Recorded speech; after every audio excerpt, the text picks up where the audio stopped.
Beneath the quiet fields and river towns of America's Midwest, something uneasy is waking up.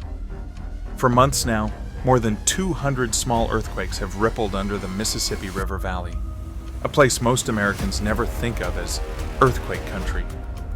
This isn't California. There are no coastal cliffs or famous fault lines cutting the skyline. There are grain silos, steel bridges, water towers, suburbs, and highways, spread across one of the most dangerous, hidden rift zones on Earth. And if history is a guide, the New Madrid system doesn't always whisper before it roars. In the winter of 1811 to 1812, the ground convulsed so violently that church bells reportedly rang 1,000 miles away. The same forces are stirring again, and a growing number of experts warn that the next major quake in the mid-continent could rival anything the continental United States has ever seen. While the frontier slept, the earth beneath New Madrid, Missouri, tore apart. Houses lifted and dropped. Trees fractured mid-trunk with gunshot cracks. The Mississippi, the young nation's lifeline, appeared to run backward, as if the river itself forgot which direction was home. That was only the opening blow. Two more massive shocks struck on January 23rd and February 7th, 1812, each seeming stronger than the last. Settlers wrote of the ground rolling in long waves like the prairie had turned to sea. Whole forests slumped into the muck, and a new lake, Reelfoot, in what is now Tennessee, took shape where woods had been. Chimneys toppled in Cincinnati. Bells trembled as far as Boston. Reports came from Canada. We felt it too. Imagine that kind of power today. Memphis in darkness, St. Louis with twisted bridges and broken riverfront brick, highways torn like ribbon.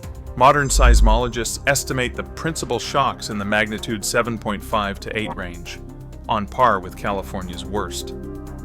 But the Midwest holds a brutal twist. The ancient, colder bedrock of the eastern United States carries shaking much farther. A single New Madrid event does not hit one city. It can rattle an entire region. And this zone has never truly gone quiet.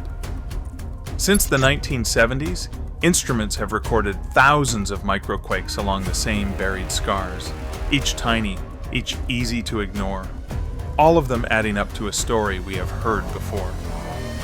The New Madrid system is a paradox, a dangerous fault far from any plate boundary. Unlike the San Andreas, this is not where continents meet. It is where a continent almost split. Hundreds of millions of years ago, a massive rift began to open, stretching from what is now Arkansas toward Illinois. The tear failed, never becoming an ocean, but the attempt left behind a deep, weak seam in the crust. Geologists call it a failed rift. In practice, it is a long-buried invitation for stress to pool. Over geologic time, the North American plate compresses and flexes. Millimeter by millimeter, year after year, pressure creeps back into that old wound. When the crust can no longer carry the load, it breaks. That is what likely happens. It happened in 1811 to 1812. It is what the instruments, tiny quakes, GPS hints of motion, small swells and sags suggest could happen again. In the Midwest's dense, competent bedrock, seismic waves do not die quickly. They propagate, reflect, and amplify, crossing state lines with ease. A magnitude that devastates one metro in the West might shake a dozen across the central U.S. That is why some seismologists call New Madrid a sleeping dragon, invisible from the surface, coiled beneath farms and river channels, capable of rewriting maps in a single night. Picture a magnitude 7.7 event rupturing the New Madrid zone at dawn. At first, a soft vibration, glasses trembling in kitchen cabinets, a low hum in the walls, then a lurch, another. The floor moves in long, nauseating waves. Roads heave, joints snap on overpasses, bridges sway like rigging in a gale, power lines whip, transformers pop blue in the dark. According to national planning scenarios, 7 or more states, Missouri, Arkansas, Tennessee, Kentucky, Illinois, Mississippi, Indiana, could experience damaging to catastrophic shaking simultaneously. Downtown Memphis would be first into chaos. Unreinforced brick crumbles, gas mains rupture, cell towers drop. Highways that braid the river degrade into islands of asphalt.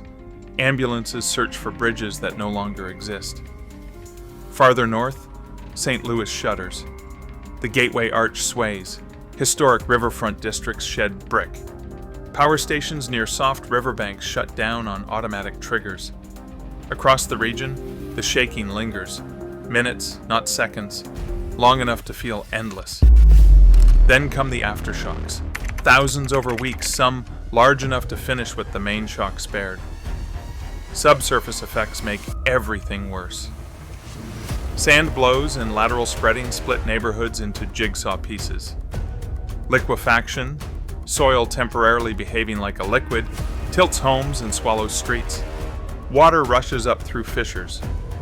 The Mississippi becomes unfamiliar. Preliminary consequences in such a scenario?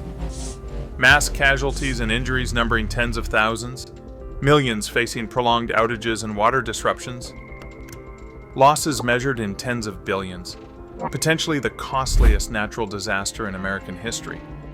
And the cruelest edge, unlike the West Coast, many Midwestern communities lack robust earthquake codes, dense sensor networks, and early warning systems designed for seconds of life-saving lead time.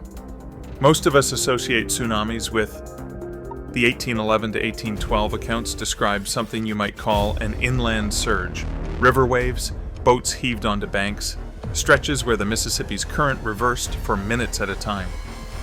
With the modern river engineered for commerce, the stakes are far higher now. From St. Louis to New Orleans, the Mississippi is a national artery. Cities, refineries, chemical depots, grain terminals, power plants, and ports that move hundreds of millions of tons of cargo each year.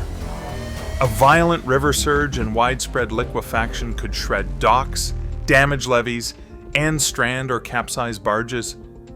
Pipelines beneath the channel might rupture, with fires racing on the water's surface. The damage would not be local. It would propagate through supply chains tied to food, fuel, manufacturing, and export.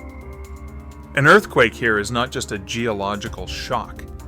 It is a systems shock to commerce, energy, and national logistics, emanating from a fault most Americans have never heard of. From skyscrapers in St. Louis to farmhouses near the boot heel, the same hard truth echoes. We are not ready.